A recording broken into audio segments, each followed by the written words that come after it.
ocean of stars to reach you. For some time, your world has sheltered one of my citizens. I request that you return this individual to my custody.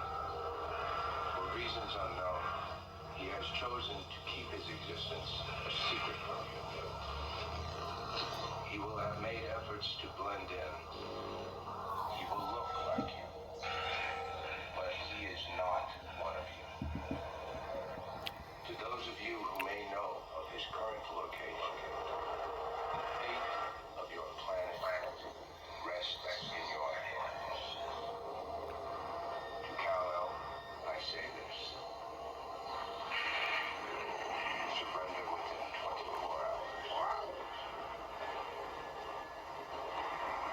watch this world suffer the consequences.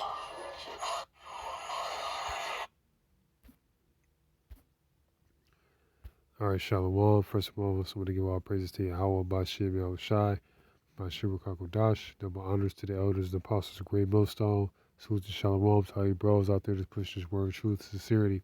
All right, let's get right into it. 1 Samuel chapter 17, verse 22. And David left his carriage in the hand of the keeper of the carriage and ran into the army and came and saluted his brethren. And as he talked with them, behold, there came up the champion, the Philistine of Gath, Goliath, by name, out of the armies of the Philistines, and spake according to the same words. And David heard them, Salakia. And all the men of Israel, when they saw the man, fled from him and were sore afraid.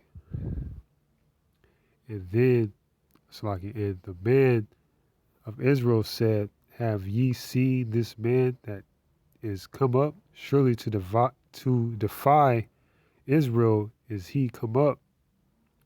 And it shall be that the man who killeth him, the king will enrich him with great riches, and will give his daughter and make his father's house free from Israel. And David spake unto the man that stood by him, saying, what shall be done to the man that killeth this Philistine, and taketh away the reproach from Israel? For who is this uncircumcised Philistine that who should defy the armies of the living God? So I said all that through the Spirit, through the scriptures, to say it's the spirit that David pretty much came out of it says carriage, which is, symbolic of a chariot, to pretty much put this dude in place, man. So I'm going to continue in the spirit because, brothers and sisters should know the story by now. Psalms chapter 104, verse 3. Who layeth the beams of his chambers in the waters, and who maketh the clouds his chariots? Who walketh upon the wings of the wind? Who maketh his angels spirits, his ministers a flame of fire? Who laid the foundations of the earth, that it should not be removed forever? And that's pretty much Yahweh Bashim Yahushai. See, this is all spiritual, These scriptures are written for our learning, Everything that happened is happening again through the Spirit. Pretty much true with that. Revelation chapter 1, verse 7. Behold, he come over clouds, and every eye shall see him, and they also which pierced him, and all the kindreds of the earth shall wail because of him. Even so, Amen. I am the Alpha and Omega, the beginning and the end, saith the Lord, which is, and which was, and which is to come, the Almighty. Right, so the Lord is coming back with the host of angels, the house of David, and with all power, man.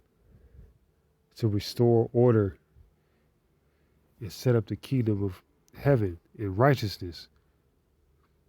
And it's going to be a beautiful sight because everybody's going to see that, man. That's meant to see it, you know? And we in those times right now where we're in the beginning stages and we at the end stages. So with that, you know, Lord willing, this is edifying lesson, something real quick through the Spirit. We give all praises to Yahweh, Bashem, Yahushai, Bashem, Kakwadash, and Kwame Yasharala, Rabahab, Shalom.